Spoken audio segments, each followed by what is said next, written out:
Sparking conversation, connection, and community is the one and the only goal behind TEDx. TEDx is a grassroots initiative, and the spirit of TEDx is to spread ideas worth spreading. And we at Alcon International firmly believe in this philosophy. Alcon International School presents the first ever virtual edition of TEDxAhlconIntlSchool. It gives me, Ananya Mukhola, and my dear friend Krishvi Jain, your host for today, immense pleasure to take you on this voyage. And while we are on this odyssey, let us identify the ideas within us. I would like to quote philosopher, mystic, and spiritual guru Swami Vivekananda, who once stated, and I quote, take up one idea, make that one idea your life. Think of it, dream of it, and live on that idea. Let the brain, muscles, nerves, every part of your body be full of that idea and just leave every other idea alone. This is the way to success as guided by him. A very beautiful and ideating morning to you all, and a warm welcome to Ms. Charmika Nagala, International Throwball Champion, Vidushi Anuradha Pal, an innovative tabla virtuoso, Mr. Priyanshu Grover, socioeconomic entrepreneur, Ms. Sana Mittal, active citizenship advocate, Master Kautilya Pandit, the Google boy, Dr. Rohini Aluwalia, chairperson, Alcon International School, Ms. Sudha Acharya, chairperson, NPSC, Dr. Ashok Pandey, director, Alcon Group of Schools, Mr. Sanjay Yadav, principal, Alcon International School, Dr. Deepak Bish, principal, Alcon Public School, and all the esteemed dignitaries. Over to you, Krishvi. Thank you, Ananya. Once again, a gracious welcome to a galaxy of intellectuals, esteemed dignitaries, teachers, parents, and our eager attendees. Welcome to the third edition of TEDxAhlconIntl 2021 and the very first virtual edition of TEDxAhlconIntlSchool 2021. A day filled with talks that inspire the youth to make breakthroughs on a wide range of topics to foster learning, inspiration, and wonder. Today we have amongst us a multitude of brilliance, dexterity, and talent, which would surely leave an everlasting fragrance of ideas worth spreading. Now let's have a panoramic view of the speakers of the day.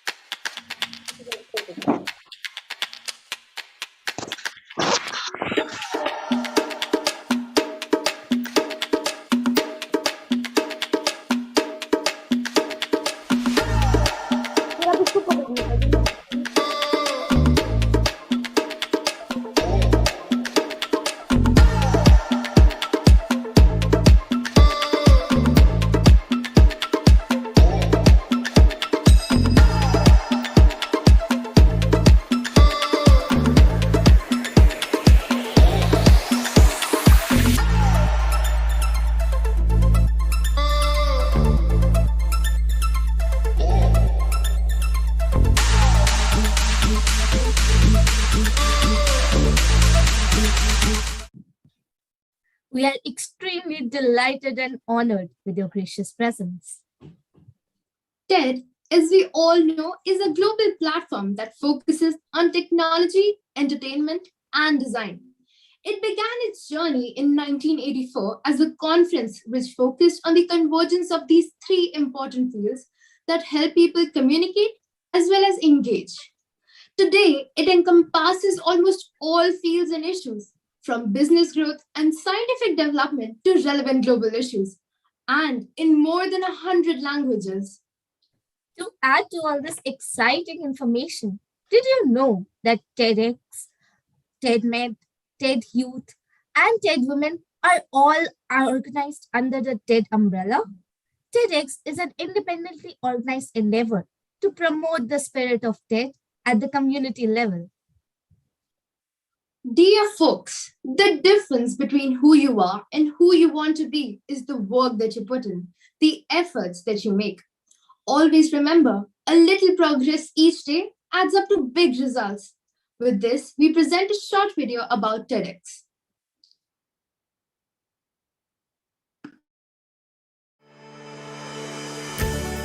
Kenya to Colombia, from Iraq to Korea, in slums, in schools, in prisons, and in theatres. Every day, people gather at TEDx events around the world to hear the best ideas bubbling up in their communities.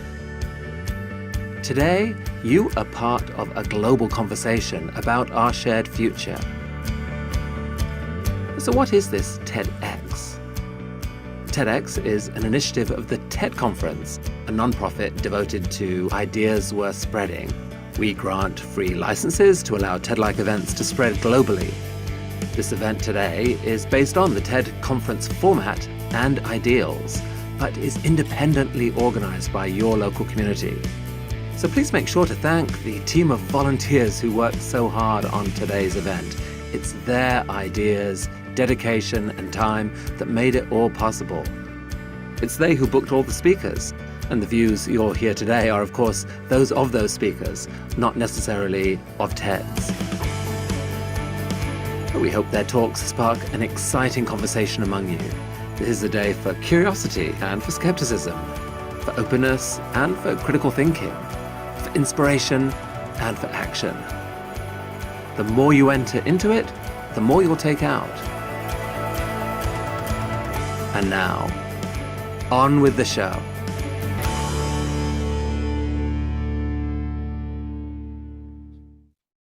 Stupendous, fantabulous, phantasmagorically magical.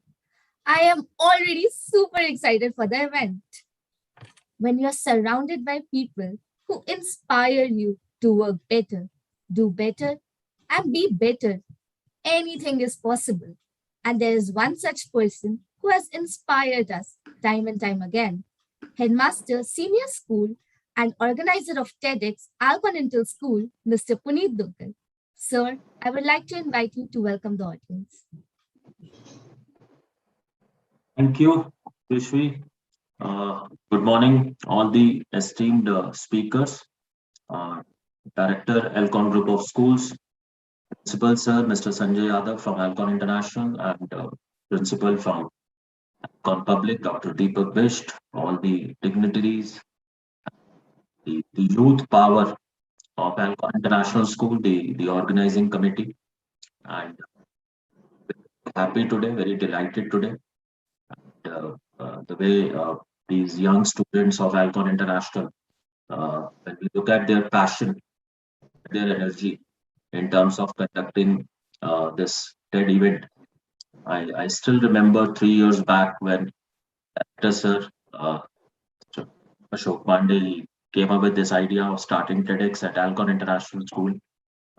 It was, and we are trying every year to improve it. Last 18 months, you all know that due to this pandemic, we were not able to host it in our auditorium that way. But these young group of students with two distinguished teachers, one is Dr. Ekta Kandari, my co-organizer of this event, and Ms. Rashmi Joshi.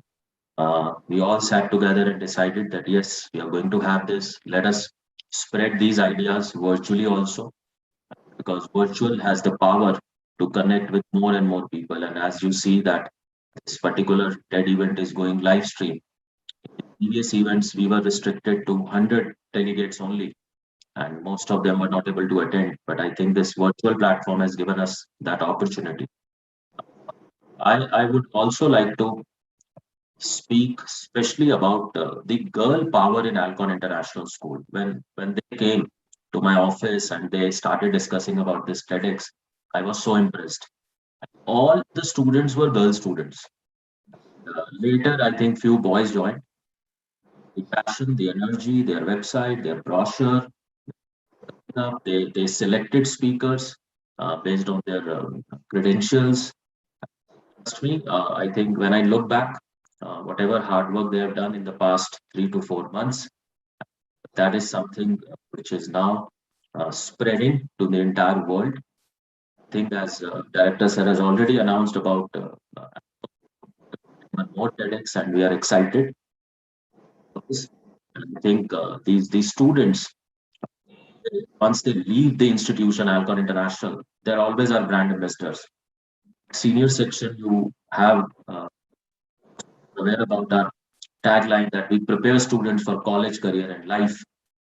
This is life because conducting, organizing this kind of an event, skills, the way they conduct themselves, I think this is something which gives all of us a great satisfaction that these students, once they exit Alcon International School, I think they will be much bigger in terms of their reach. They will have more and more skills. They will be able to actually connect with many, many people around the world and be able to solve many, many problems with their ideas. And what is I think, tremendous. The way they follow SDGs, they implement SDGs through TED Talks also, they've done that in the past. Uh, at the end, I just thank everyone for their time today. I'm able to speak out the name of each and every member of the organizing committee. The involvement of everyone here, I think, will make this event a huge success. Maybe in the next edition, we will meet you physically in Alcon International's auditorium. Is what we are thinking of. So thank you so much, Krishni, and my best wishes to each one of you for this event. Thank you so much, sir, for your words and appreciation of our hard work.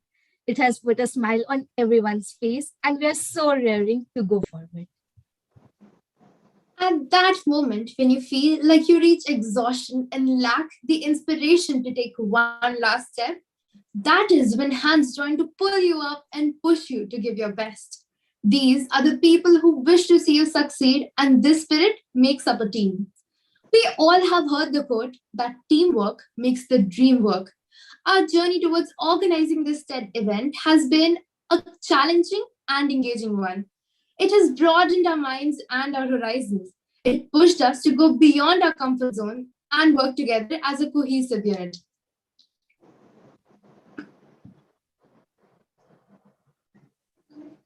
So now, with immense, we present to you, ladies and gentlemen, a comprehensive view of the journey that blossomed into TEDxAhlconIntlSchool 2021. And here we go.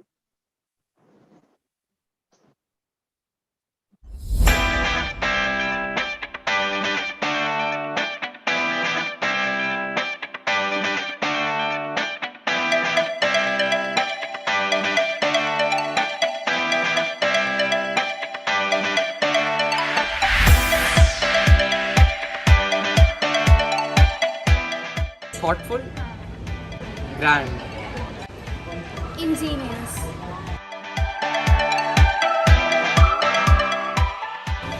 probably something beyond what I expected.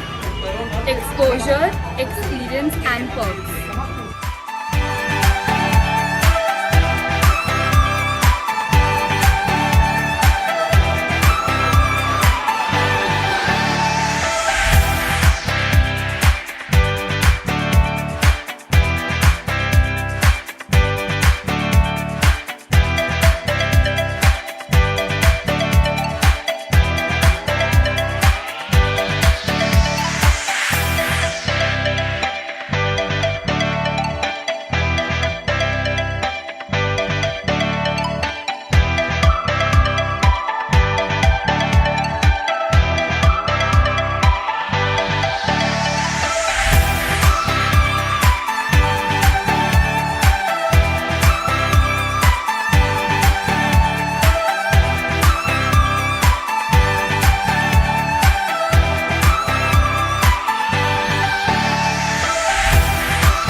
That video was really amazing.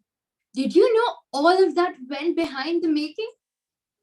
Now, it gives me immense pleasure to announce our first speaker for the day, Ms. Charmika Nagala.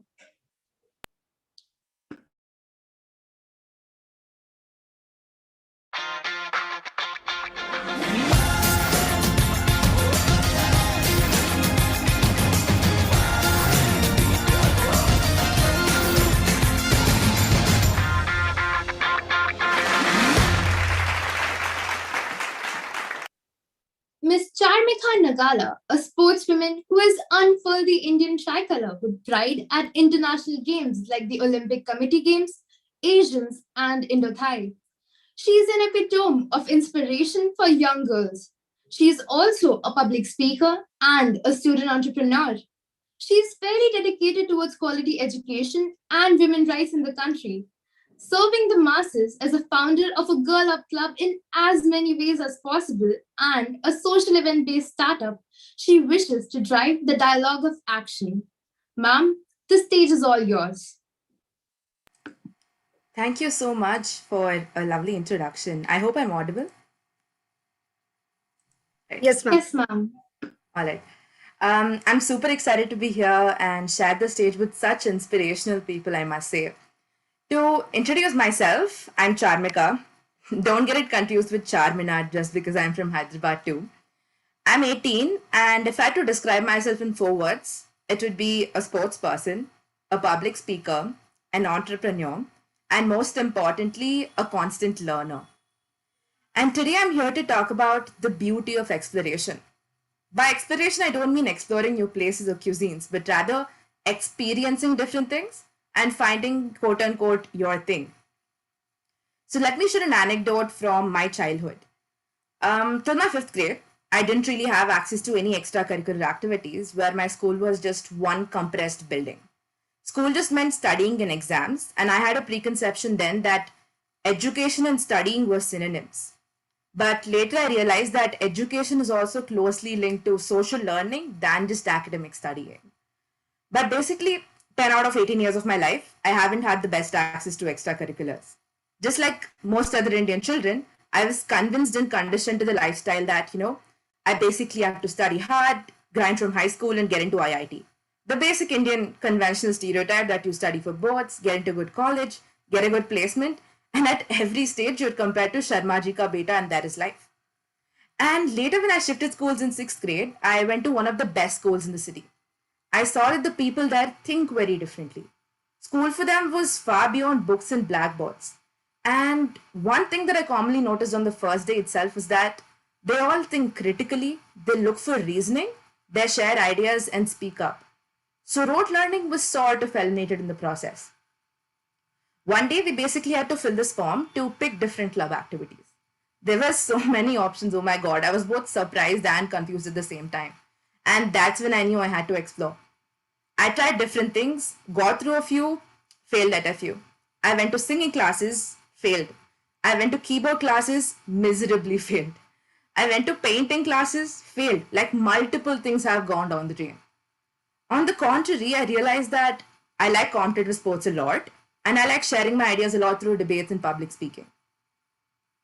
Coming to these conclusions wasn't easy. It took some time management where at a point when I was probably 12 or 13, I had school, followed by IIT classes, then some after class basketball coaching, then came home, rushed to Carnatic music classes, then came back, followed by homework and studying. That's a lot for a 12-year-old, right? In the start, it was hard to manage, but soon I realized that time is like your wardrobe. The more organized you are, the more things you can fit into it, and ultimately you'd only want to fit things that you actually love. And this was the whole mission exploration. Of course, this took place for a few years, and there were people who criticized saying that I'm a jack of all trades and master of none. But does anyone here know the full quote that was once used on William Shakespeare? Most of us don't, but it's actually a compliment that we are blinded through. It says jack of all trades, master of none, but often better than master of one. And I completely agree. Just because of that exploration, I know that I don't like a few things, I enjoy a few, and I work through them like sports and public speaking themselves that are a major part of my life right now. And if you're wondering that my mission exploration is successfully done, not really. We live in such a dynamic world right now that it's very important for us to constantly upskill, unlearn, and relearn. Then I stumbled upon a book called Ikigai, which basically talks about the Japanese secret to a long and happy life. To summarize it for you, Ikigai is basically an intersection of what you love, what the world needs, what you can be paid for, and what you're good at. And finding this is my ultimate goal. And if you're scared of the competition ahead, let me tell you that life is not really a rat race. I believe that everyone has enough amount of opportunities out there, and we just have to channel ourselves to get the right one. And I'll share a few lessons that I wish I knew before. The first is investing your time and energy in the right places. Let us understand that money might be sort of unlimited, not unlimited literally, except for your Elon Musk, but there's a huge possibility that money can be easily multiplied compared to the limited time and energy we have at hand. It is our responsibility to make the best use of these limited resources and channel them. If success is on your right, it doesn't really make sense to run to your left even though you're Usain Bolt. And that's why prioritizing and channelizing your energy is important. And how do you find this right direction? Exploration. I've read that the world's top achievers prioritize learning over distraction, and you define what your learning and distraction is, and that can be a good starting point to channelize. The second is being open minded. One key thing to exploration and truly understanding yourself is to figure out what you would want to do on a daily basis if you never had to work for money. Try to come up with a money making, replicable model of the same activity that potentially involves similar skills and intent. Make sure it checks all the things that Ikigai constitutes of, and don't forget to experiment. Like, what is the maximum that can happen? You might fail, but you'll bounce back stronger. The third is choosing your circle. There's this saying by Eleanor Roosevelt that great minds discuss ideas, average minds discuss events, and small minds discuss people. The Gen Z calls it spilling the tea, or I'm basically talking about eliminating the general gossip that we are interested to know. Just surround yourself with those who discuss ideas, experiences, collaborations, or even motivate you, especially in your inner circle. Trust me, it's not as boring as you think it is. Lastly, celebrate achievement. This doesn't have to be getting first in class. It can be as small as doing better than the last time. And when I say celebrating achievements, it's not just your achievements, but others too. Clap for others until it's your turn to shine. Be that one friend who hypes others up to try new things and appreciates them for where they've come in their journey. Let us understand that we attract what we intend. So it's better to be a little more cautious about our end goals and really support each other during the process. And due to the support that I've received from my friends, I've started and stumbled upon my interest recently in graphic designing and entrepreneurship for 2 years now. I have founded a Girl Up Club that is under the Girl Up campaign of the United Nations Foundation, and I'm also the co-founder of an event-based personality development and leadership building startup called the Indian Conclave. I'm trying to work in the best interest of the utilitarian society. And let's see where this journey goes, my journey of exploration. I'd like to end this by asking you to not be comfortable with comfort, but rather work out of your comfort zone.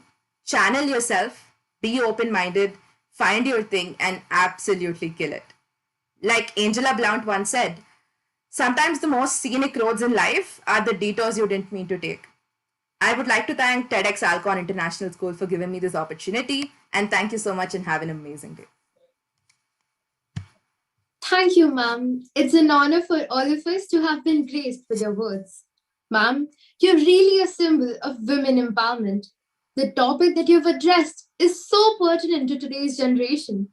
It is indeed very important to understand the importance of exploration at a young age. Dear audience, our next speaker is a trailblazer, world's leading and most innovative tabla virtuoso, multi-percussionist, and a music composer, Vidushi Anuradha Pal.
Vidushi Anuradha Pal stormed the male bastion as a 9-year-old child prodigy.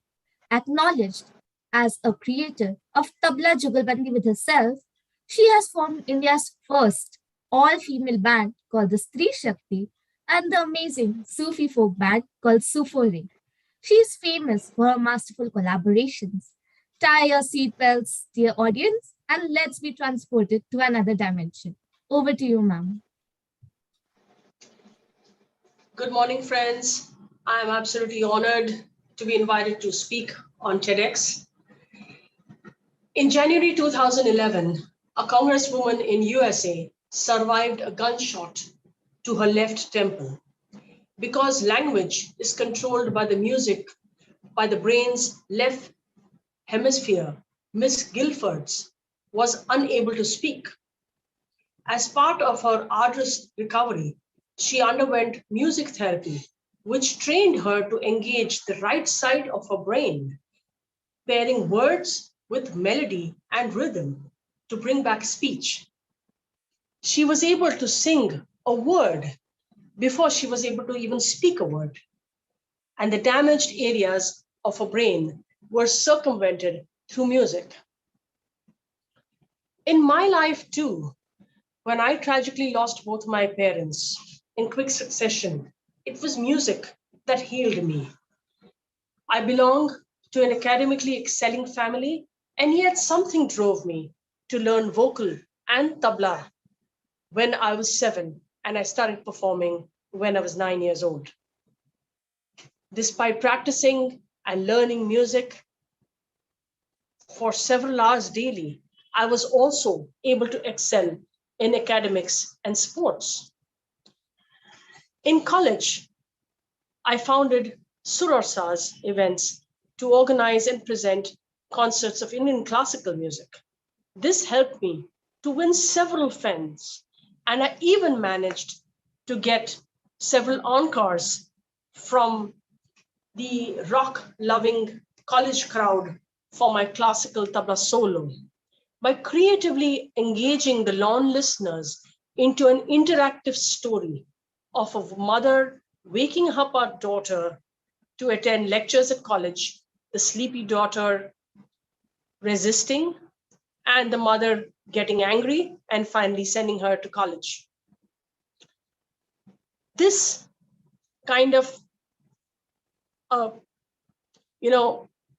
finally, this was the beginning of my journey of self-discovery, and it is creativity and innovation in progress, where I also present stories from the Mahabharata, Ramayana, Ardhanareshwar, and everyday stories that all of us can relate to in my creation called Anuradha Pal in Tabla Jugalbandi with herself.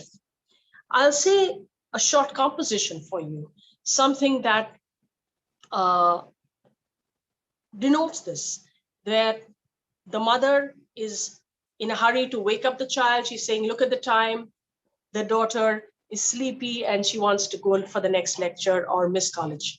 So dhatrika dekete katrika dekete ding ding takita takita dhatrika dekete kata gadi ginadha. Mother gadi gintra dhatrika ding ding takita dhatrika ginadha dhatrika dekete kata gadi ginadha dhatrika dekete ginadha dhatrika dekete kata gadi ginadha.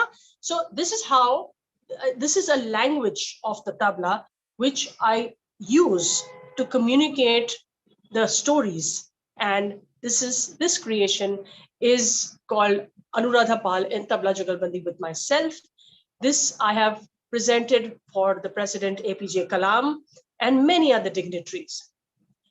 I went on to innovate and create Stree Shakti, the first all-girl Indian classical band, and another Sufi folk band called Sufore. I play bass lines on tabla, recreating Latin, African, and jazz music in my music albums called Recharge Plus, Passion, and Get Recharged. To continue to explore, to challenge myself, to explore the unexplored horizons, to go beyond the done, and remain the humble student, forever searching, experimenting, and metamorphing in this vast ocean of music.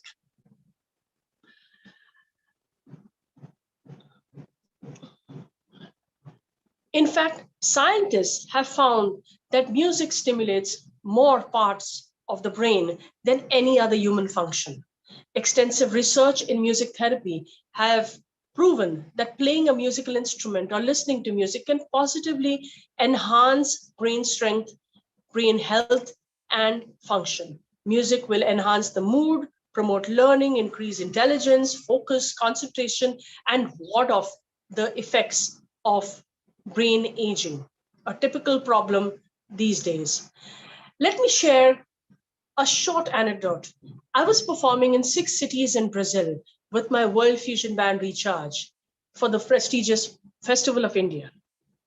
Each performance was sold out, and the audience would clap and dance in perfect rhythm, along with Hindustani and Carnatic percussion music, which you know is among the most complicated and intricate rhythm patterns in the world. Out of curiosity, I asked one of my Brazilian friends, are they familiar with Indian music? He said, no, but music education has been made mandatory in Brazil by the Education Through Art project, developed between 2008 and 2010. This research engaged 130 students aged between 8 and 16 from a public school located in a poor area in Sao Paulo, which had high rates of crime and teenage pregnancy. These students were taught by the schools to play percussion instruments. They would gather for rehearsals, participate in cultural events, visit the factories of the musical instrument where they would be made, so that they could understand and practice how to apply the concept of math, Portuguese language, physics, and chemistry. And lo and behold, the research revealed astonishing improvements in the students due to music. 95% of the students had improved self-esteem, 62% had improved relationships with teachers and friends, 73% showed improvement in academic performance. To help the students benefit from the therapeutic powers of Indian music, I created the mission Music for Wellness workshops in 2015. On the invitation of the HRD Ministry of India, I curated and presented a month-long classical music festival called Urja, featuring 75 musicians for over 3,500 underprivileged children at the National Bal Bhavan in Delhi. I especially designed the workshops to interact with students and entertain them while educating them about the nuances of music therapy, the power of Indian ragas and tals to heal diseases, and the deeper spiritual connects with our culture and Indian values. The director, Dr. Usha Kumari, and the HRD ministry was so thrilled with the children's response and the progress that they asked us to organize another week-long dance festival called Lasya, as they observed that the grades of the students had improved and they had their emotional, mental, and interpersonal skills had also improved with the constant exposure to our music for wellness workshops. In 2006, I was involved in the research of the relationship between music, language, and the brain with Dr. Anirudh Patel at the Neurosciences Institute in San Diego and Harvard University, USA. Findings in rhythmicity and brain research provide evidence that interaction between auditory rhythm and motor responses can be effectively employed for rehabilitation in movement disorders. Classical music engages many brain functions and enhances emotional content, memory, learning, plasticity, attention, motor control, pattern perception, imagery, and so much more. In fact, my grandfather and famous educationist Padma Shri M.T. Vyas created nursery rhymes in Indian languages set to Rabindra Sangeet so that young children could develop cognitive, emotional, and brain power due to Indian classical music. You may read more about this in his book called The Teacher and the Taught, available on Amazon, which was released in a huge online function in November 2020 by the then Education Minister, Union Minister, Dr. Ramesh Pokhriyal Nishankji, in the presence of several Vice Chancellors, Dr. Ashok Pandey, and several other luminaries from the field of education, culture, art, and music. Dr. Nishankji lauded this book, The Teacher and the Taught, as a visionary document to the National Education Policy 2020. the significance of an interdisciplinary approach in schools and higher education, and introducing students to tangible and intangible heritage, as just suggested by NEP 2020, is significant. In fact, the NEP is the first policy document to clearly verbalize the importance of interaction between education and the arts, to emphatically promote local music, arts, languages, and handicraft, and to ensure that students are made aware of Indian culture and the local language where they study. This focus on including art forms in schools and higher education curriculum can result in the revival of the dying local arts and crafts and many more employment opportunities as well. All forms of music and art, friends, involve a discussion of ideas, thoughts, and experiences which lead to co-constructive experiential learning. This involves a lot of methodologies and critical thinking too. An orchestra or a group of performance is a perfect example, or even a stage performance is a perfect example of how a team of people can synergize to create a single output by imbibing a sense of collaboration and team spirit. Hence, art enhances relationships and understanding between all learning partners. I have also collaborated with many genres of music as well as allied arts like painting, poetry, etc. It is also proven that music makes us more social and actually helps us develop genuine friendships and a collaborative approach to make us socially responsible world citizens. I continue to spread the healing power of music through my live concerts with Indian and international masters and the music for wellness workshops and festivals. I welcome you to join me in my mission and end with a short video of Urja, the Music for Wellness workshop, which I had organized at the National Bal Bhavan in Delhi. Thank you.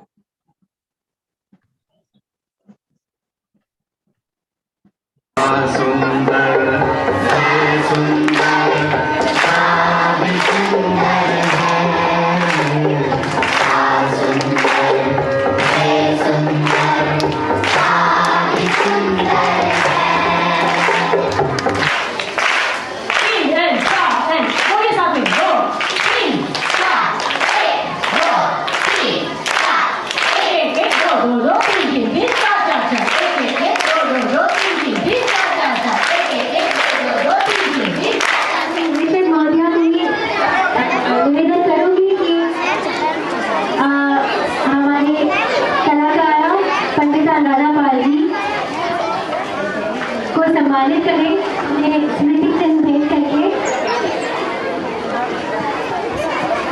पंडित राधा पाल जी बहुत बहुत बहुत धन्यवाद और बहुत तालियां।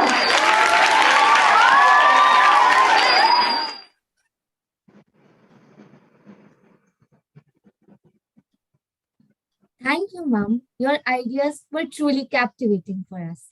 Indeed, music plays a vital role in enhancing learning opportunities.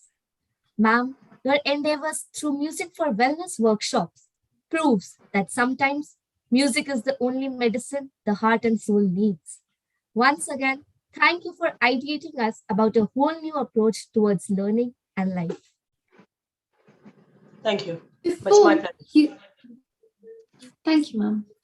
Before you are a leader, success is all about growing yourself.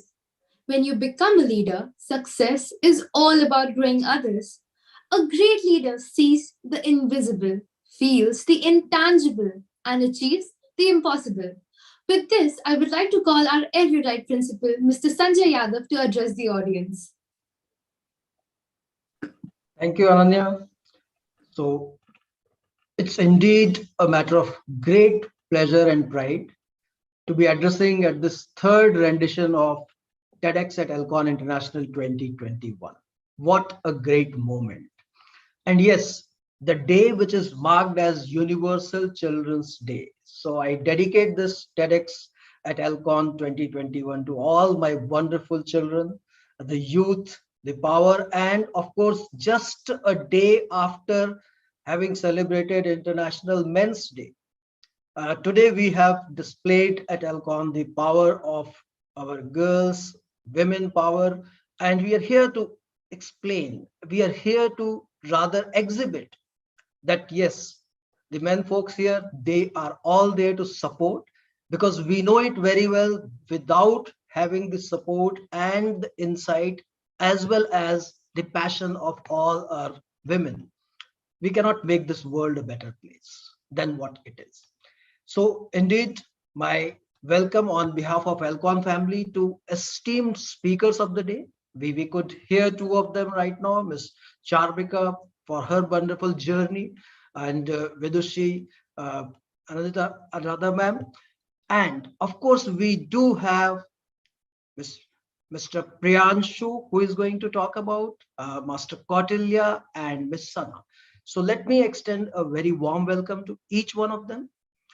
We are extremely delighted to have the dignitaries, and on behalf of Alcon family, once again, I'm extending a word of welcome to our chairperson, to our director, sir, to our principal from Alcon Public School, all the HMs, my colleagues, and most important, my children, because this is the event which is dedicated to children, as I said.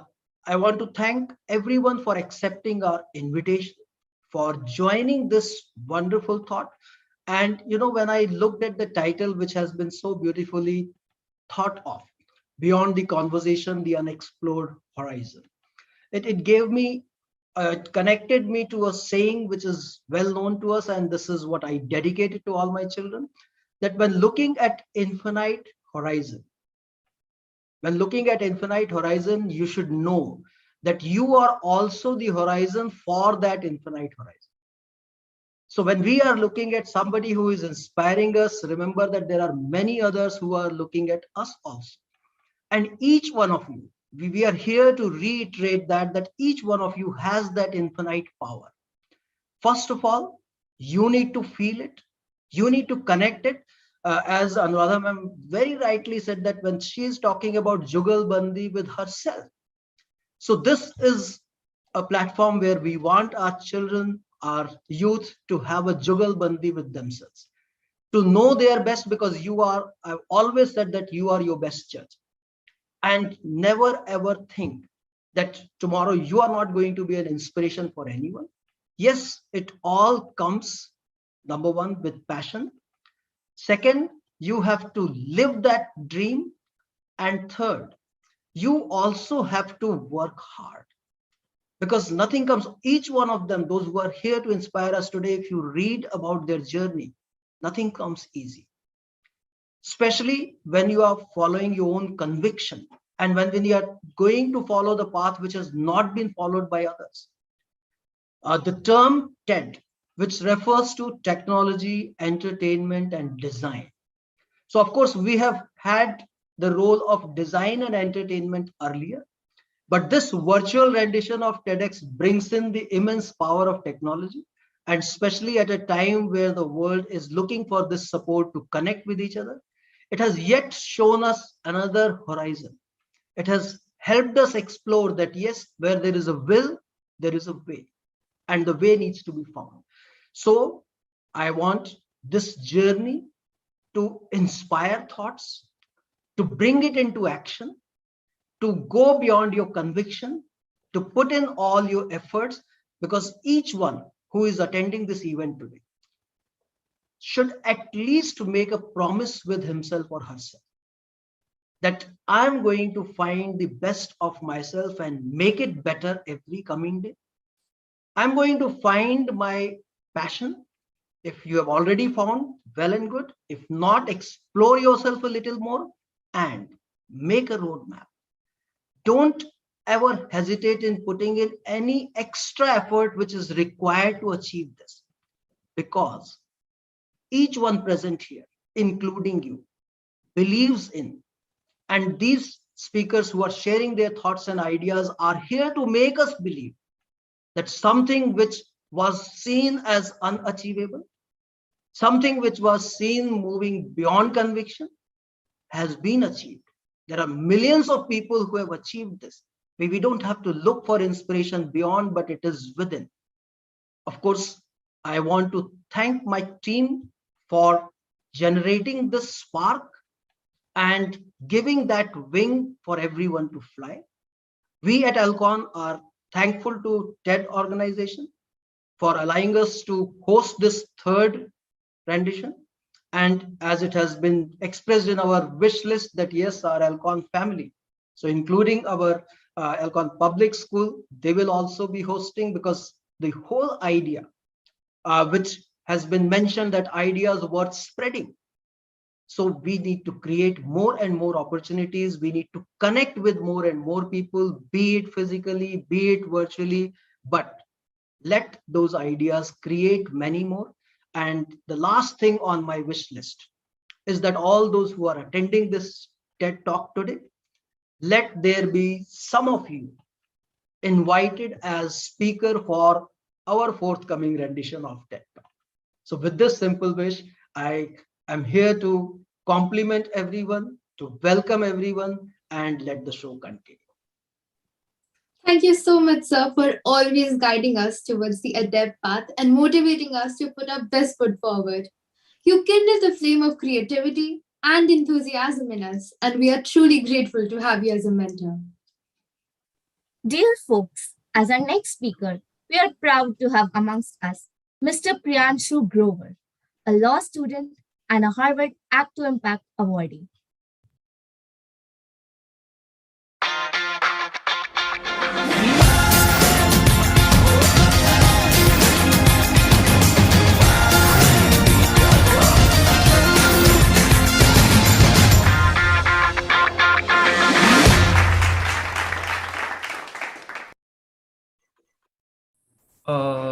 Okay, a very good morning to everyone. I think it's still morning. I have allowed around 11 minutes for it to be morning. So a very good morning to everyone. I first of all thank the entire family here at Alcon International School for inviting me as a speaker. It's an honor. It's a sheer honor.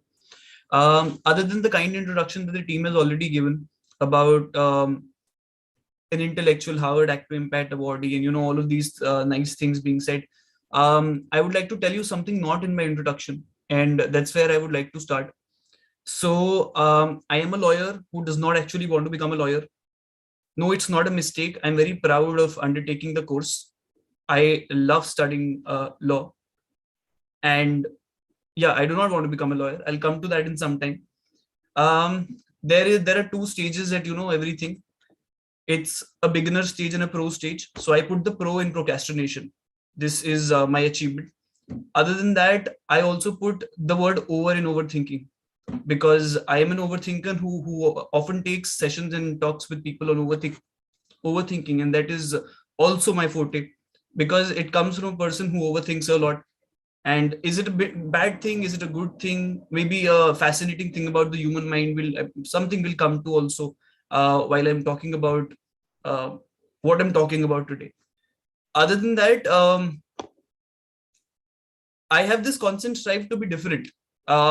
Anything that that people are following, I have a strive. I would not do it. So my friends, when I was in when I say 4 years, 5 years back, when Game of Thrones was certainly very much of a hype, my friend said you should watch Game of Thrones. I said because everyone is watching, I would not watch it. But then I watched it later and certainly liked it. This is with everything that I come across, that I would not do what is, I think, ordinary. Why is that? Because you have this constant strive within yourself and constant fight within yourself to prove that you're different. Maybe all of us are same within, but we have to prove that we're different. That is how we are wired as human beings. Also, I am a dreamer, is how I define myself as. This is literally what my bio also says on Instagram, because I define myself as a dreamer because I dream. I think it's good to dream because it takes you closer to your journey, takes you closer to your destination. But what I'm going to speak about today is that what is the plan? Why do you need to have a plan? And I am constantly faced by this habit, as a person who's a first generation lawyer in the family often gets into arguments with parents, and parents say ki, don't be a lawyer at home. We have this constant strive to prove that and argue that we are right. This is the law, fraternity. This is the law.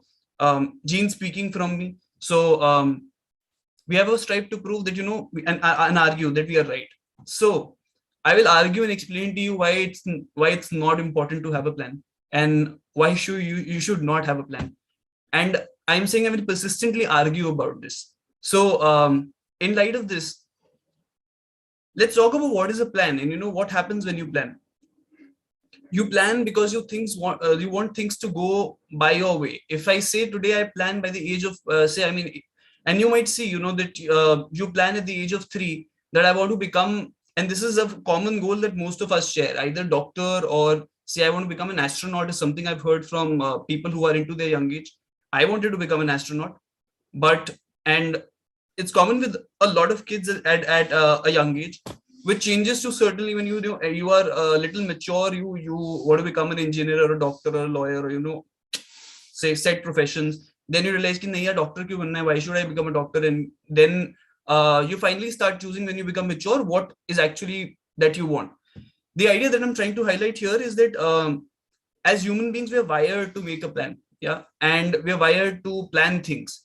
This is where, and again, as I said, I put the pro in procrastination and overthinking. So I know that we overthink about our plans, constantly question ourselves, constantly are faced in this battle with ourselves. If our plan is right, if I do not have a plan, so what? What if I fail? I mean, if I do not have a plan, I think I'm definitely going to fail. Let's take the other side and say, if I have a plan, I can still fail. So a trip with my friends, which was we were planning for 2 years to Goa, never happened. But a trip to Manali, which was planned a day before, did happen, and it was wonderful. Why is that? Because we forget as human beings to live in the moment and to go with the flow. Is something that I'm trying to argue today.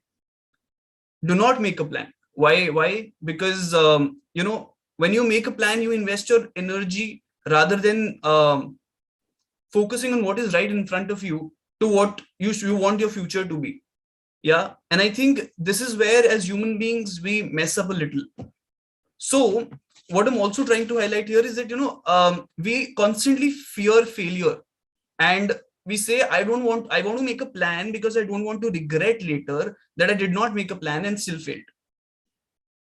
2 words here I would like to highlight: failure and regret. Yeah. And in light of this, let's come to failure. You might have heard failure is a stepping stone to success. All of us have heard that since nursery, we've been hearing that. But what is important that, and I would like to highlight, is that I observe I'm a big fan of movies, especially superhero movies. And a quote from Batman here is reminded every time I talk about failure. It is that Alfred, who is supposedly, the butler of Batman, but also his best friend, kind of. So says that, why do we fall? We fall so that we can learn to pick ourselves up. And indeed, it is true. You see, the idea is we fear failing so much that we forget that what makes us great is our journey, not our destination. Because journey is always more important than the destination. Experiences are always more important than the money you are getting. What you experience, how you fail, what you learn is always more important than everything else combined. So let us please try and understand that, if I do not have a plan, I fail, and I fear failure because I think if I fail, it makes me less of a person. It makes me less of a human. It makes me less of an individual who's great, who's significant. And becoming significant is our goal in life, is it not? You will not come across any person who said, I want to be an ordinary person when I grow up, or when I achieve what I achieve, when I am established in my life. You will never hear someone saying that my goal is to become ordinary in life. So at the end of the day, it's not uncommon to us to realize that other people also want to become significant. All our life, we are running after this constant battle again with ourselves. that we want to become significant, and we punish ourselves and blame ourselves for not trying hard to be significant, for not having a plan. I am, say, 23 years old and I do not have a plan of what to do next in my life. Is it a bad thing? Is it a good thing? I cannot say at this point, because certainly not, I do not predict future.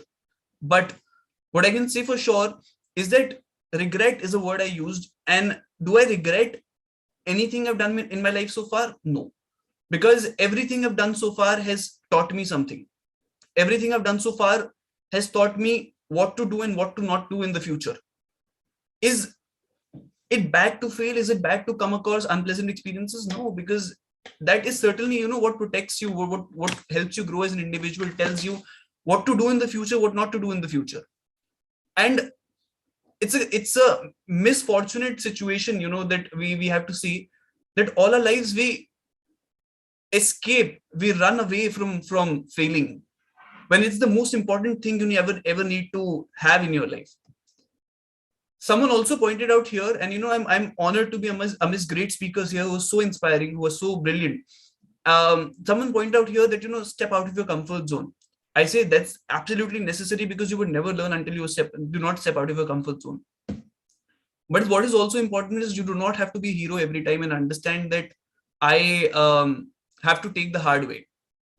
You have to be a little easy on yourself also. I come from a middle class family. I realize how important opportunities are. I have been looking for opportunities all my life, because I've seen, in the face of opportunities coming your way, your life changes overnight. This happened with a lot of people. This happens with people every day. So, and on the other hand, we're also taught that it's bad to be opportunistic. So there's an irony in life in itself involved. What derives us to make a plan, to run after it, to blame ourselves for not having a plan, and to fail at our plan, is not what is within, because within the answer to the question. Within how to go about it. What we are faced with is what our society expects from us, and we try to comply and impress them, because we think we are like-minded members of society who have to live in the society.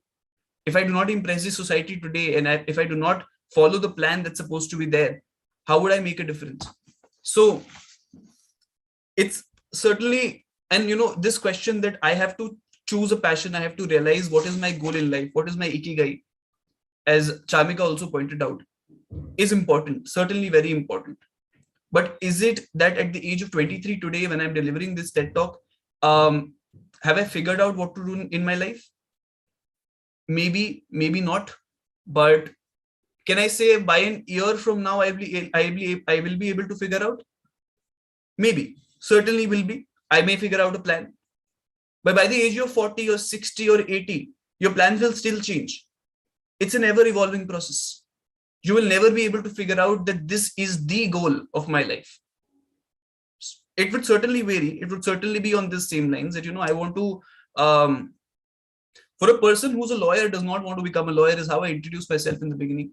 And I would want to emphasize that, I take pride in saying that I have done a 5-year degree in law, and I do not want to become a lawyer, because I love studying the subject. I enjoyed my journey more than my destination. My destination is not becoming a lawyer. My journey studying law and helping a lot of people around me is what makes me the person I am. So it is certainly more important to realize that, sometimes you have to go with the flow. You have to understand that, sometimes you have to understand that it's not too late to realize your passion. You do a 5-year course, and it's a very long-term commitment, doing a 5-year course into a particular thing. Let's say you invested 10 years into a discipline, and then you say after you're going to end those 10 years, you're like, I don't want to actually do this. Is it too late to now back out from it? Is it too late to change my career path? Is it too late to change my goal? An idealistic answer would be yes. A realist answer, however, would be that then why in the first place have I invested 10 years into this? Life is short. Why have I invested 10 years into this when I'm not going to actually do this or pursue this? This is what is important. This is the constant struggle we face with ourselves. We often face a struggle that we are bound by this thought that maybe it's too late to change my career path. Maybe it's too late to change my goals. Maybe I have been into, say, a relationship for 7 years, and now it's too late to back out from it. No.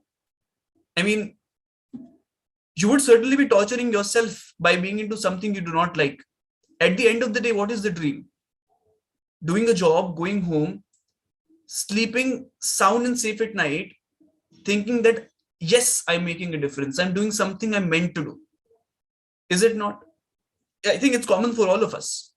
So, the problem, and I say that the major features I would like to highlight here with me is that I was into University of Delhi in the year 2016, studied an year there, political science honors, decided I do not want to do it. I was very interested in studying. Do I regret studying a year there? Not at all. I experienced what DOEs. I entered into a college people aspire to be in. Left the university, joined law at Symbiosis. Now doing a 5-year course, going to graduate in the next 6 months. Realize that I have realized that law is not. I do not want to actually become a lawyer. I want to teach law for sure. I love studying law, as I said. I want to train young minds across the country because this is what derives passion into me. So my journey, I think, is not just personal to me. It's something I think is faced by a lot of people I come across every day. What derives me to get out of bed every day is the idea that I'm making a difference. I'm doing something significant. I think it's common for all of us. If you have to follow a routine of monotony, a routine where you are just waking up and doing your job, going to bed unsatisfied that क्या है आज का दिन निकल गया कल सुबह फिर I have to go to college or say school or my job. Is it a life worth living? Idealistically, no. Realistically, I also have to sustain myself. There's something called, I do a job not just to go to bed satisfied. I do a job because I have to wake up in the morning and also incur my expenses. Yeah. So most of us also make decisions like that. This is common to all of us because if I would not go into a 5-year course thinking that I've studied law for 5 years and I'm meant to become a lawyer, why in the first place I've invested 5 years into this? That's a fair question to ask yourself. But if I invest my 5 years, as the case is here, for deciding if I take a reference of 5 years for deciding what my next 15 years are going to look, I'm making an unfair judgment because maybe not right now. 10 years from now, you will regret something that you should not be regretting. Deciding your journey, deciding your passion is something, that takes all your life and it will certainly change across. I am ambitious. I am an overachiever. I am an ambivert. So ambivert in the sense that I'm very happy to interact with all of you here. You call me, I'll be very hesitant to pick up the call because I have a weird personality. I love it. Do I regret it? No. So again, the thing here is this, that I think I'm capable. So it's a constant journey and it's a constant battle you face with yourself thinking, and you lose confidence in yourself. You have to understand that if you lose confidence in yourself, no one else will believe in you. Because as also pointed out here before, sometime before, that I make a difference realizing that, I'm doing something different. But we are conditioned in a society which wants us to do something different. But when we do something different, we are viewed as very, very, very different. Why is this person doing something like this? So my goal is not having a plan. My goal is to go with the flow this is on the basis of which I, along with my team, have also founded this organization called Aspirant India Initiative, which is today become an all India enterprise, actually India's fastest growing education enterprise. The amount of rate at which the organization is growing is not important because it's an enterprise. It's growing because it's derived by a common passion for people to learn, for people to understand, for people to make mistakes, for people to teach others about their mistakes. And this is, I think, what I'm doing today, because this is my journey, which is more important than my destination. what if this does not work out? What if what if I fail? So I fail. We'll try again. This is, how we are wired as human beings. You might fail, you might have a setback, you might have a sabbatical, but you will come back from it. You will certainly come back from it stronger, and teaching others about your mistakes, telling them to make more mistakes. And with this, I would like to end with this message that believe in yourself, and you will certainly figure it out. I mean, only you can figure it out. No one else will. And on those lines, please make mistakes. Please fail. Please learn from your mistakes and your failures. Do better, inspire others. And with this, I think I would like to end. Thank you so much for giving me this platform. And this is my TED Talk. Thank you. Thank you, sir. Your thoughts are truly an inspiration for us. I would like to quote a recent book I read, that the world will be saved and remade by the dreamers. Life is ever evolving, and so is the process of finding your passion. After all, passion is the not so secret ingredient to success. Your journey is important. Regrets and mistakes are the part of the journey. As Ugwe said, there are no accidents. So go with the flow, because it's never too late. Music gives soul to the universe, wings to the mind, flight to the imagination, and charm and gaiety to life and everything. Ladies and gentlemen, it gives us immense pleasure to invite a proud Alconite, Aryan Rizvi, a student of class 11, who is being mentored and groomed by Pandit Harimohan Sharma. Aryan is also pursuing a post-diploma degree in tabla at the Sri Ram Bharatiya Kala Kendra, and we feel so proud that he's a district and national rank holder in this art form. So here, Aryan Rizvi, we are waiting for you to unfurl your magic hands.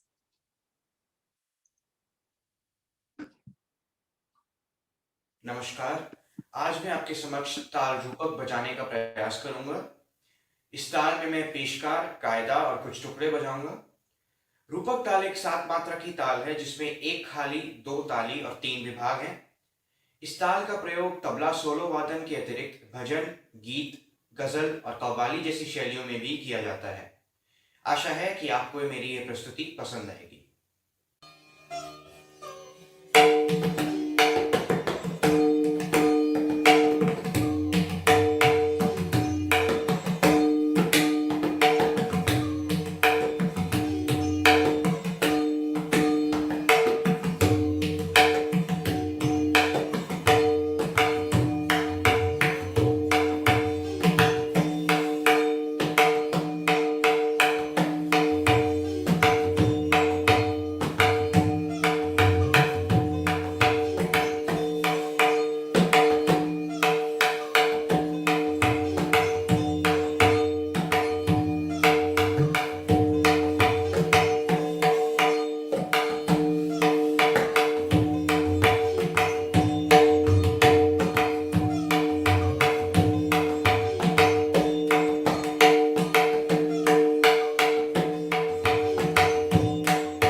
Thank you, Arun, for such a mesmerizing performance. Your music truly struck a chord in all of us. In today's day and age, it's a rare occurrence to see a youngster taking up an Indian instrument and playing it to such perfection. Arjun Rizvi, we are so proud of you. Our next speaker is Sana Mittal, a young leader, activist, change maker, and a social entrepreneur.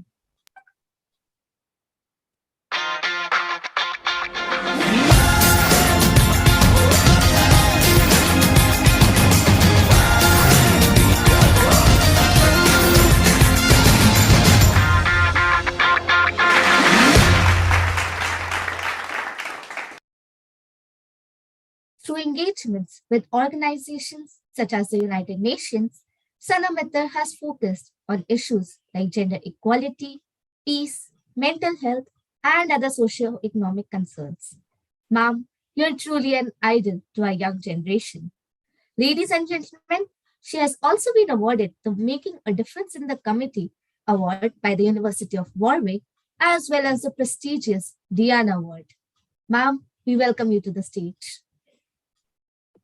Thank you so much for having me today. My talk is titled Voices. March 17th, 2020. It was supposed to be my day of independence. In an ideal world, I was supposed to come out of my exam hall, not caring about the consequences of the exam I just gave. Meet my friends, celebrate our freedom when we finished our last school exam.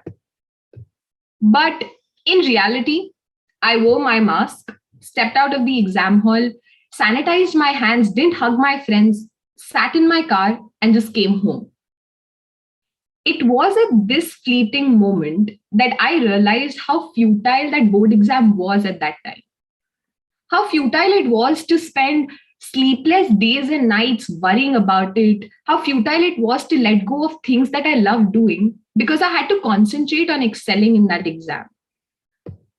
Eventually, on 17th March 2020, I came out in a world that no longer thought of that exam being the most significant event. We were suddenly pushed into our own solitary confinements. And the only realization that I could come up to was that during the time I was running a rat race, I had completely forgotten my voice, just for a futile moment of freedom. Many people talk about how 2020 changed their lives. And it changed mine too. In today's world, there is nothing more tangible than my words that I can offer to you. But I can tell you how I found the courage to get my words back. For the longest time, I felt that voices of young people don't matter. That's what we're told, right? You're too young, you don't have the expertise, you haven't seen what we have seen, we are more experienced. All of which is true, but not necessarily right. Yes, we are young, that's our age. Yes, we are inexperienced, again, our age. We haven't seen what you have seen because we all have our own experiences.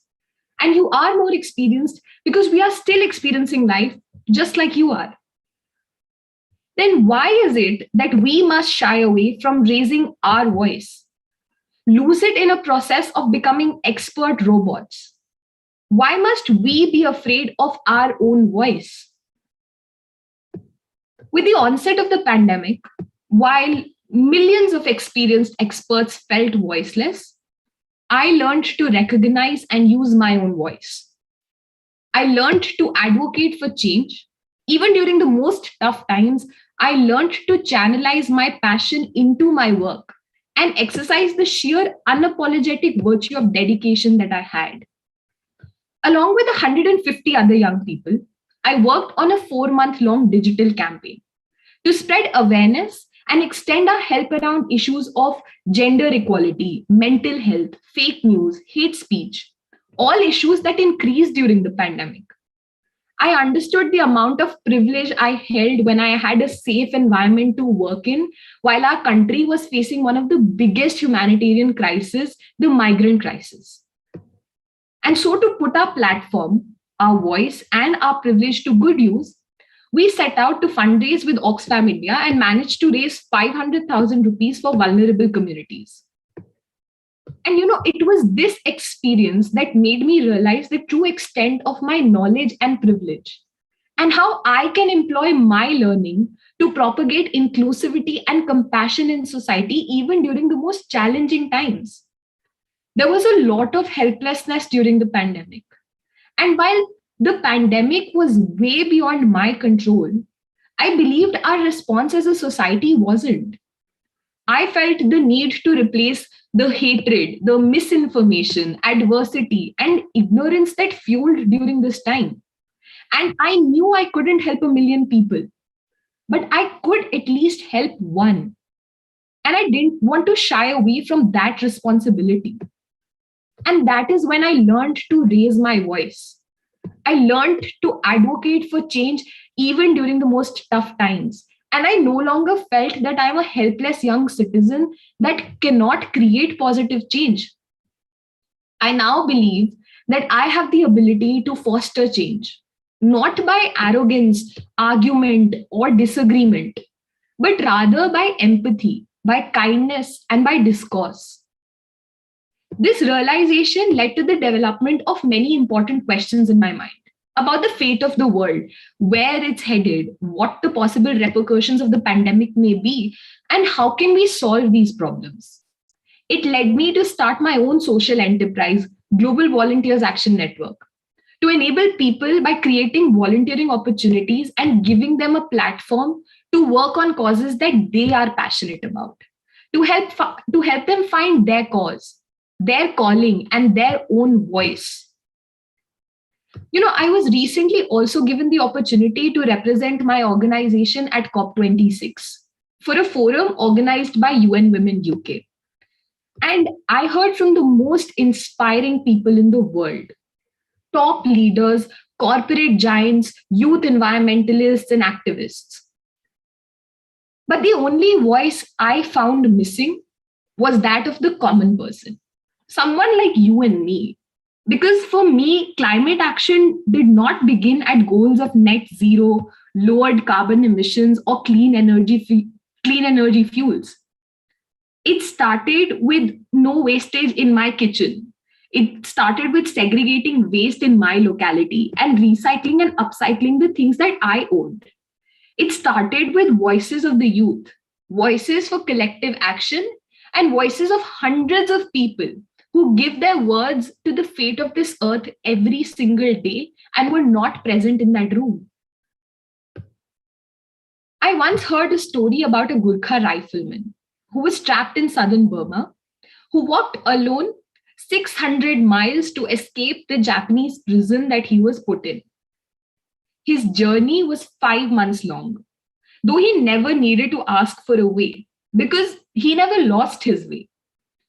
When he reached India, he showed his map to intelligence officers that were very curious to know about his escape. He had marked all the routes, landmarks, rivers he had crossed to reach India, and that map led him to his freedom. But the officers were a bit perplexed because he was using a street map of London. As a young girl, growing up in India, I carry a diverse cultural background and values of companionship, empathy, and brotherhood. But I've also experienced discrimination on the basis of gender. seen sections of society being denied basic necessities like health and education, and observed how economic status defines a person's identity. I've wanted to question, revolt, change the way the world looks at these problems. I wanted to create a world where knowledge leads to empowerment, inclusivity is celebrated, and collaborative action can be taken to break societal stigmas. And just like that Gurkha rifleman, I learned to navigate my way without pre-written maps, create change with passion, and find a voice that echoed. Thank you so much for having me here today. Thank you, ma'am, for ideating us. Your journey is truly an inspiration, and your zealous efforts towards the upliftment of society should be hailed and appreciated. You have set an example now to move environmentalism from being the philosophy of a passionate minority to a way of life. Neither flying nor super strength is the true power of the hero. The real superpower is knowledge and using it to actuate others. Kautilya Pandit is a superpower child with a forte in general knowledge and current affairs.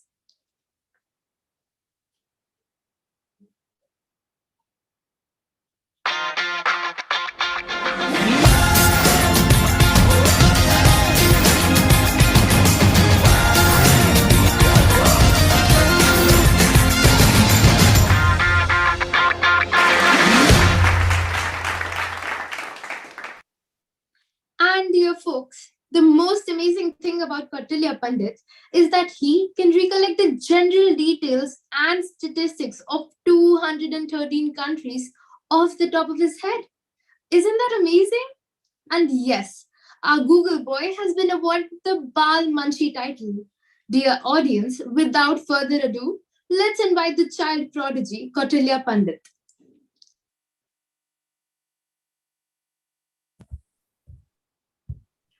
After such esteemed guests have spoken, what can a 13-year-old murmur? But to answer a lot of things that I had been thinking before. And being a TED speaker, this is my second chance. Itself is a great moment of pride, and for that I'd like to thank my all of the speakers and of course the great family of TEDxAhlconIntlSchool International School. Though my today's topic that I thought should be it should be based on a communication gap that I've seen in millions of students, in millions of my friends. Though my friends are in dozens, but I can actually formulate them. So I've got onto one thing. The Gen Zs are not equal to Gen X. And the communication gap and the mental gap that actually thrives nowadays has evolved day by day. And this evolution is not good for the entire community. Because the Gen Zs, or you can say the students, have a lot of potential, and that I've seen in my every single friend. There are millions of students who can thrive and who can drive the world for the greater cause. There are a lot of students who have the potential to drive humanity and also can do humanitarian cause. And just the simple stuff that can actually inherit one of the great mindset is of course in them. And that mindset can be developed in near about every single person. Everybody is different. Everybody have their own cause. Everybody is for different mindset. But this thing, this ideology, this legacy can be in them when this communication gap, when this ideological gap can be filled with love and compassion. I've seen students who are nowadays opinionless. Many are too much opinionative. Some are filled with their opinions, and many are unclear with their opinions. People don't know what are Talibans, what are such kind of issues, and their opinions are actually getting diversified. And such a communication and mental gap that is between generations and also the peers. And that is making we actually in the process and we see that what are all of these things, what are the humanitarian causes, what can we actually see that can make a change, what can a person do for a better change, for a better human. And what can we do for making an earth the better place? This is one of the, I think this is one of the first thing that every single person thinks of. And everybody have their different opinions on them. But when we have different options, when we think and when we opt for different opinions, is really, really different from an opposite mindset. To answer it, nowadays, when such kind of greater problems are arising, for example, climate change, global warming, Taliban, terrorism, and such kind of issues, and of course, cyberbullying, cyber crime, these kind of global threats are evolving. Now, we need to evolve as a single fraternity, as a single community, having a strong mindset and a bold ideology. When we have that, I don't think that there can be much greater issues in future. For example, to counter terrorism, what we need in our mindset, we need to know that how can we not get into and how can we not be an extremist? How can we know that what is humanitarian? If we know all of these things from a tender age, then I think that this ideology can develop, and such kind of extremist ideologies won't thrive in you. So this mental and communication gap cannot be inherited only and only when we know that what is humanity, what is, how can we make the world a better place. And this thing, maybe people would imagine this, people would think this to be they would be thinking that this is a stuff that is way beyond a child's age, that should be done by a 60-year-old, that should be done by a 50-year-old person. But actually, the foundation that is laid, the future foundation, that is in the Gen Zs. And that can easily be done when they have a proper mindset and, of course, a proper ideology. And that can be built on. Of course, I'm seeing great team that I've seen today. Of course, all of the entire team, when I've got to know about Ananya Mukola Didi, Adya Sharma, and all of the people who I am actually seeing, they all are great speakers. They all are actually working for a better cause, for innovate, for exploring better causes, for experiencing and for sharing ideas worth sharing. So this is a great cause. And when we are on a place, when we have the potential to do it, then with a little amount of effort, with a little amount of hard work, we can actually do this. Because this little amount of hard work always helps us. And to answer a thing is that nothing can be achieved through hard work is one of the greatest thing, and it is of course yet clear. But when we have a proper ideology, when we have a proper mindset, then 50% of our goal, 50% of our journey is cleared. Because although we have a lot of great journey ahead, but when we create a mindset, when we create an ideology in ourselves, then the path, the plan is clear. Though we need not to have a proper plan, as my bhaiya, Mr. Priyanshu bhaiya said, that we need not to have a proper goal, or sorry, we need not to have a proper plan. But although not having a proper plan means, that does not mean that we need not to have a proper ideology. When we have a proper mindset, when we know that this is what I'm going to do, okay, this is my faded vision, then this faded vision needs to be always taken care of. Because when this faded vision meets a bit of hard work, when we relentlessly work with it, then all of the things that we are thinking to achieve are achieved.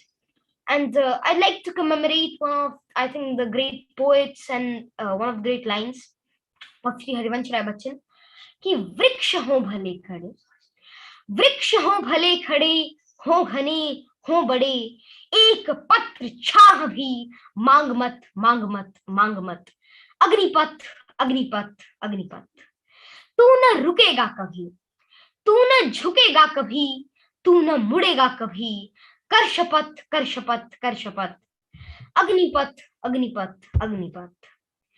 यह महान दृश्य है, चल रहा मनुष्य है, अश्रु श्वेद रक्त से लथपथ लथपथ लथपथ, Agnipath Agnipath Agnipath. So speaking some lines of an old poem is not some kind of great thing that I've shared today, but of course the terms the core, the crust, the crux that is in it is really worth sharing. If we know that with a proper ideology, with a proper mindset, when we're thinking of affecting lives, though we have the potential, 99% of everybody has the potential. I think everybody of us, the majority of us, are affecting life of millions. We are yet affecting their lives. But what we need today is that are we doing it? How much is the impact? That impact is on everybody. Many people think that I'm good for nothing. I'm in this place that what's my need? But yet I can say that everybody, this impact can be increased, can be molded for a better cause. And that can be done when we know that what we're doing, when we know that what is our ideology. With a proper and humanitarian ideology, we can be an impactful human being. In the later stages of our life, we can achieve billions of things. Literally, small moments are achievement. Small goals are an achievement. But impacting lives, impacting millions of people is what can be done when we have a mindset in the starting. Though this humanitarian cause is not for everybody, because this is really true that we need not to be heroes of our lives. We need not to be heroes of our stories. We can be the side artist. There's no problem with that. But whatever we are doing, whatever we are actually opting for, whatever is our option, we need to be clear with it. We need to be happy with it. Because our happiness is our final goal. It's our final destination.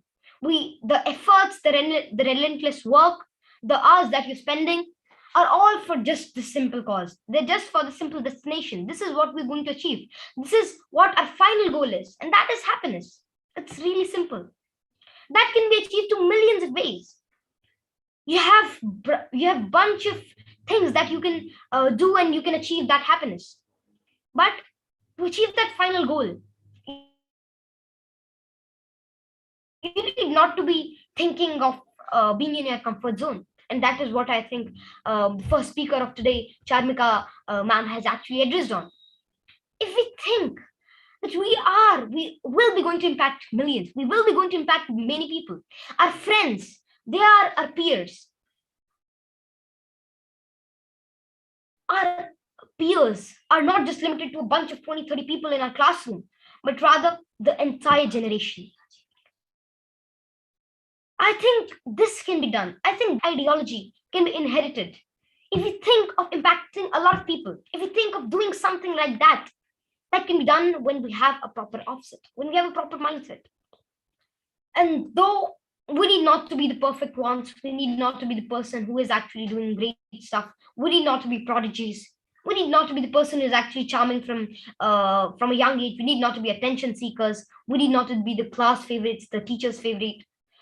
But although one thing should be in us is that from our heart, from our inside, what we are, we should know it. We should not be living in an illusion. Life is 99% an illusion. We are in an illusion world where everything is more or less like a labyrinth. And that labyrinth, we don't have a final goal with it. We not know that this is our final aim. But moving in that labyrinth, while moving in that labyrinth, and experience is all the cause. When we are in that proper place, when we're thinking that what all are things near me, all of these things are for your betterment. They are actually making yourself clear. They're actually telling you that what you are. Because the work that you're doing, it reflects, it represents your personality. It represents what you are. Being yourself is really different. Being a person who can do different things is really different. You might be the person who is not so pleasing to everybody. You might not be everyone's favorite. But favoring others is not, I think it's not your aim, it's not your task. It's not your task to affect everybody. It's not your task to make everyone happy. Although affecting life of millions is one of the greatest cause, but that not might be your path. Your path might be different, but what you are is dependent on you. What you are is dependent on the work of your present. Your future is dependent on what you're doing today. We all know these things, I think, told by millions. The future tomorrow is a mystery. All the past is in history, and I think this is one of the most famous quote. And I don't want to spoil it by speaking from in a boring way. Though all of these things are dependent on what you're doing today. The efforts that you're making, maybe you are not doing such a great stuff. Maybe you're not doing something that is really, really exceptional, that is really, really effective. But when you are doing what you want to do, when you are doing what you like to do, then I think the final aim, the final goal is next to you. Because the utmost and the almost goal is just to achieve something that is really different. That is to make something, to get a feeling of pleasure and happiness. And that is for everybody, and everybody has that opportunity. But that is not for everybody. Although this thing might be confusing, okay, maybe somebody would be thinking that I'm confused speaking, I'm mixing my terms, but these terminologies are interrelated, yet they're different. Yet there are a lot of mysteries filled inside them. When I went to ISRO to meet a lot of scientists, when I had an interaction program with them, I was talking regarding major things, regarding event horizons, black holes, string theory, and many other things. Being a 9-year-old and talking to such great personalities is itself a great moment for you. Your confidence, your ideologies, your path gets to be charmed. But that's not your final goal. That's just a moment of your life. I don't think that is what you are going to achieve. That's totally not interrelated with that. Because the destination is really different. You might be a person who has made a startup, although being a doctor. And that is possible. That is possible for every single terminology. That is single for every single pedagogy. What matters is that whatever you're doing, what matters is that whatever you're doing currently, are you satisfied with it? No, satisfaction is not a term with your expectations. Matching with your expectations is not satisfaction at all. Because a human expects, I think, much more than what he is capable for, and that is really great. Like, he has the right to do it. But satisfaction is not achievable for everyone. I think no one can achieve it because our goals are spontaneous. They're simultaneous. We think of making goals tomorrow. We have a short-term and long-term goal. And that short-term and long-term goal is independent of the work that we're doing. It is independent of things that we're imagining to do. But when we're thinking of doing something better, when we're thinking of doing something impactful, then I think that one thing we need to always take in account is that think what you are, think what you're doing too. One activity that I've been doing from, I think, years is that I give time for myself. I think 20 or 30 minutes a day, and I think if you follow it, that would be really helpful. For that moment of 20 or 30 minutes, I do nothing. Rather, I think. Though thinking might be a boring task, though thinking might be a task that you're doing always, but forgetting everything and just think about what you are, what you're planning to do, what you are.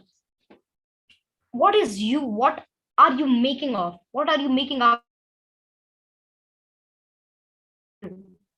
All of these, and when you think regarding all of these things, then majority of problems are cured and solved. And I think that I've taken a lot of time because there are a lot of great people and speakers. I think all of them are they have concluded till yet, but though we are on the conclusion, and I'd like to thank the entire family of Alcohol International School, the MCs of today, the great speakers, and of course, the great teachers and the contact team who made it possible for this great event. Though before concluding, I'd like to say this, then maybe the topic that I have shared today was not my, I think it was not people were expecting from. I have been to various places, I've been to TEDx, and even in various talks and various sessions. And one thing I've imagined there, one thing I've seen there is that your mindset may be different. The thing that you're planning for might be different. But one thing that is in common, the one thing that you are going to do is that affecting yourself is what is prior to you. Affecting life of people, affecting life of others, though is a great achievement. But if you're affecting your own life, if you are affecting that what you are, is a great moment of success. It is a great moment of everything filled in it. Because everything that is near us is filled in affecting yourself. So if you're planning to affect yourself, I think you're planning to affect millions. Because the story of helping others starts with helping yourself. And that can be done with the proper ideology, with the proper mindset. With this, I'd like to conclude. And here it's me, Kautilya Pandit, signing off. And I'd like to thank again everybody. So thank you very much. Thank you, Kautilya, for an astounding talk. I wished I had this much knowledge when I sat for my exam. I would like to quote here, the more the youth begin to find their voice, the more change is possible. What we call generation gap is usually just an interaction gap. So let's give our best introducing it and, in fact, communicating more and finding our voice. A true leader has the confidence to stand alone, the courage to make tough decisions, and the compassion to listen to the needs of others. He doesn't set out to be a leader, but becomes one by the quality of his actions and the integrity of his intent. With these words, I would like to invite our director, Alcon Group of Schools, Dr. Ashok Pandey, to address the gathering. Thank you, Krishvi and Ananya, Sanjay, your whole team, Ekta, Rashmi, and all the students, Puneet, my colleagues from Alcon International School and Alcon Public School, the great speakers and the audience and the TED community. I'm absolutely delighted to be a part of this third TEDxAhlcon International, and of course the first virtual one, which you have emphasized again and again, and therefore I must also acknowledge that. So congratulations, achieving something third is called hat-trick, and it is considered to be a very, very auspicious, and that too on the World Children's Day. I think as Sanjay has said and mentioned it, I think it has many, several significances for all of us. You mentioned, I think Ananya or Krishvi, that the whole thing about TED started in 1984, which is almost 4 decades before. And now imagine, I just want to share it with you, technology, entertainment, and design. Now, who had thought about technology at that time and the power of technology and how it can be harnessed to spread ideas across millions and billions? So I think it was a visionary thought at that time, and or maybe out of the box, as we call it. And design, I mean, of course, we have been designing things, but designing things with a very, very different perspective. I think particularly in the last 100 years, creativity and critical thinking and designing something with empathy to solve problems was not all that common at that point of time. And this community brought design also.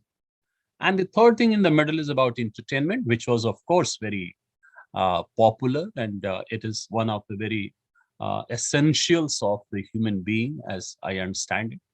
But when entertainment comes between technology and design in TED, I think this entertainment has got a different meaning altogether. It is not an entertainment to escape from anything. It is not an entertainment to exhibit our material possessions. It is not an entertainment also to spread our influence and power. I think this entertainment is absolutely in the line with spending an hour in the company of those who have achieved or those who are wise, experienced, irrespective of their age and background. That is worth thousands and thousands of hours spent elsewhere. I think that is what this entertainment is all about, that how it nourishes your soul and how it prepares for you to a world which all of us are going to negotiate. And therefore, these TED Talks offer us three opportunities, in my opinion. First, that all of us are looking for some big ideas. So we need a house, a reservoir of that, or a minefield of that. So I think if one is looking for any big idea, probably TED is one source of that. Are we looking for inspirations because we are faced with a challenge and we want to come out of that? So these TED Talks also provide us that inspiration. And the third very important thing is that we are looking for change in perception in such a way inspired by these people that we are able to unlock our own potential. That is what the crux of this TED is. And having listened to these speakers, I think they fulfill all these three boxes, and we can tick them all. Their enthusiasm, their passion, their ability to inspire us for a positive action. I think it was filled with all that. And I have reaped immense benefit by listening to them. I want to bring in a little bit of personal element to it, with due respect to all the speakers. Kautilya Pandit, he's, I think, 12 or 13 years old today, but I had the privilege to interact with him and his parents through a TV show when he came into the limelight as a genius boy. And then everybody was concerned that what he's going to do and what should his parents do. And I think the overwhelming consensus was that Kautilya should be left alone and he is going to make a big difference in his life. And seeing him 5-6 years down the line, and the kind of confidence and enthusiasm and positivity and his broad perspective of the world is any indication, I'm absolutely delighted that at the age of 26 and 46 and 56, where he's going to be and how he's going to drive humanity, as he himself has said. I'm also very happy to mention here for all of us that our colleague, Kuhu Ganguly, who is the headmistress of the pre-primary section in Alcon Public School, had the privilege of teaching Sana Mittal as a young girl, and today Sana is one of the top leading speakers. So look at this, how, so why I'm giving you these personal examples is that all of you are sitting here and all of you have this potential, okay? And all of you have to unlock that potential. And that is what the purpose of these TED Talks is. So the topics, what has been common in all this? The common thing in all this is passion, enthusiasm, and ability to take action. So one big idea, I think Ananya, you or Kishwi mentioned about Swami Vivekananda, what he said, that pick up one big idea and sleep with it, eat with it, walk with it, and do whatever we can do that. And that idea becomes your passion. For that, you equip yourself and then convert it into action. And that will, multiply into several passions for several other people. That is the whole idea. Anuradhaji is here, who is a great magician, perhaps the first celebrity tabla maestro in the world, if I can say that, and absolutely devoted to music, education through music, art integration through music, and her presence has been absolutely fantastic. And similarly, the other two speakers, Chamika and Priyanshu, their personal stories, and how those stories shaped within themselves, and further they shaped their own personality. That is what the message is, and that is what the lesson is. So I think it has been a great entertainment, I would say, a great nourishment to the soul. Power of technology you have already shown, both in person earlier and virtually today.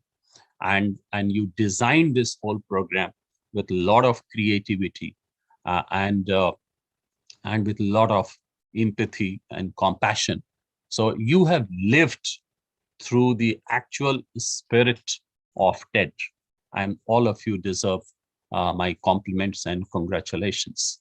But at the end of it, I would only quote another very famous TED speaker, Mr. J. Silver. And what did he say? He said that, look, the idea of a perfect world, all of us want it, but this cannot be designed or realized by few people, few thousand people, or a few millions people and experts. This can be designed only when 7.5 billion pairs of hands move together following their passion. I think that is the message, and that is what I want all of us to follow and pursue. So my heartiest congratulations once again to all of you, and thank you very much for making me a part of this great show. Thank you, sir. As you rightly said, that at the heart of TEDx events is the passionate belief in the power of idea and the will to bring about a change with the combination of technology, entertainment, and design. Ideas can inspire and empower. They can change attitudes, lives, and ultimately our experience of the world. Once again, thank you, sir, for always being the source of motivation for us. The enthusiasm and zeal that you exude is infectious. Thank you. Thank you, Krishvi. Thank you. So, where do ideas come from? The answer is simple: differences. While there are many theories of creativity, the only tenet they all share is that creativity comes from the unlikely juxtapositions. We would like to thank our speakers for the day for having graced us with their presence. And we think we can say, on behalf of all ideators present here, that we have learned something different today and are taking with us memories, experiences, and ideas galore. We would also like to thank